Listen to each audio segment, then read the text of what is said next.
Time for a Liberation broadcast. Standing on rooftops, everybody scream your heart out. Alright, that's enough of that.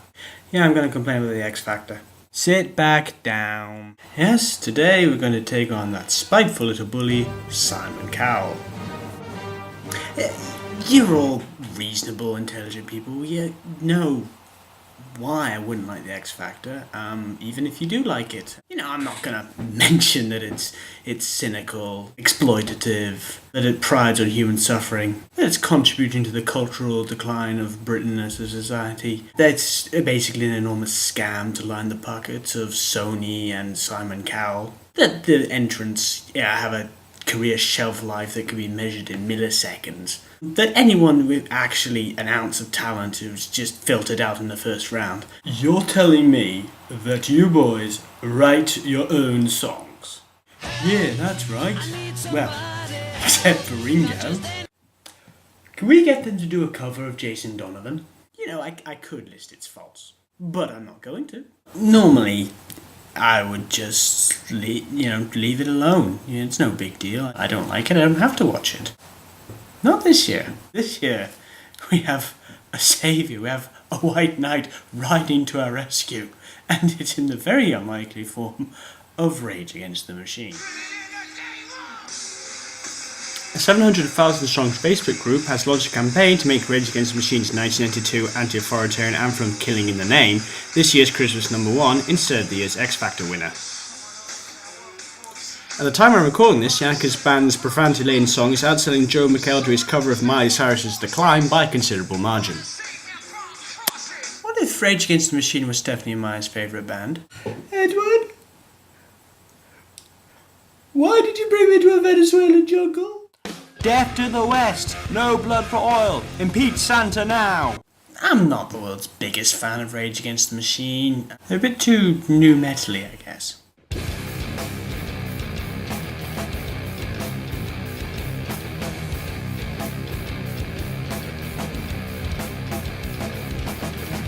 You know, I'm including an awful lot of bands in this video that I don't actually like. Hang on a minute.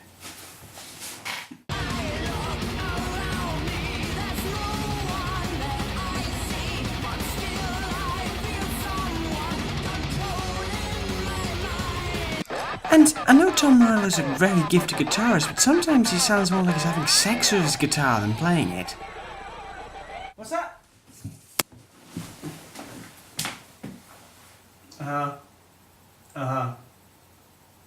Right.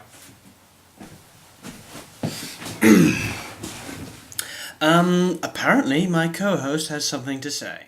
Tom Morello is one of the most exciting and innovative guitarists of his generation, and Rage Against the Machine are one of the most important alternative rock bands in history.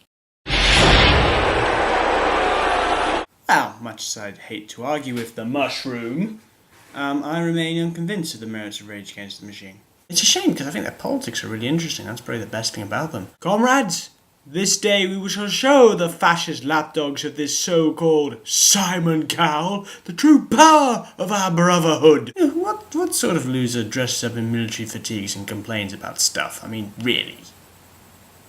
It's pretty sad.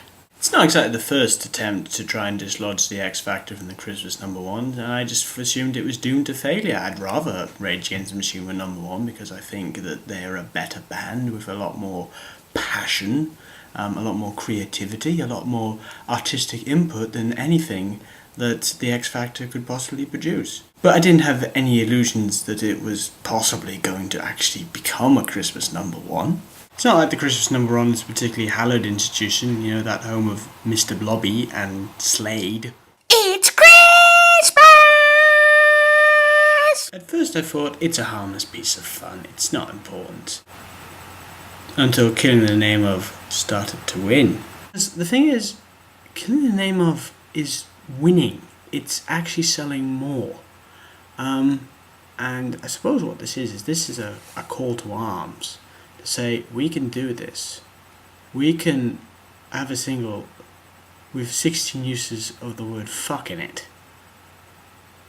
for Christmas #1. We can have a single that we, as the internet digital download generation, have decided on and which Simon Cowell and the music and the dying musical industry that he is supporting have had no say in. It's not going to change the musical landscape overnight, but it's going to remind those in our ivory towers that we are still here, and it is still us who decides what is culturally relevant.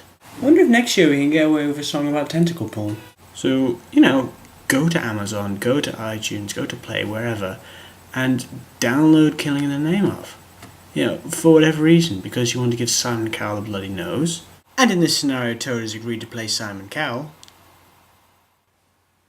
I withdraw my consent! My life is pain! Because you want to support the new music industry. Because, you don't want, being told what you do or don't like. Oh, by the way, I totally don't count. Do things because I tell you. Let's do this. Let's show the world and remind Simon Cowell, the man who fancies himself a god can bleed.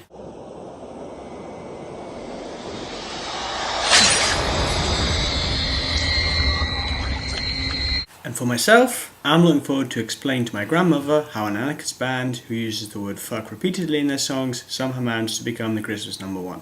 It's by no means a sure thing because physical copies of the X Factor single are bound to outsell Rage Against the Machine's digital efforts. If you want Rage Against the Machine to be Christmas #1, there's still time to download the single. You've got till midnight on Saturday 20th December to buy the single.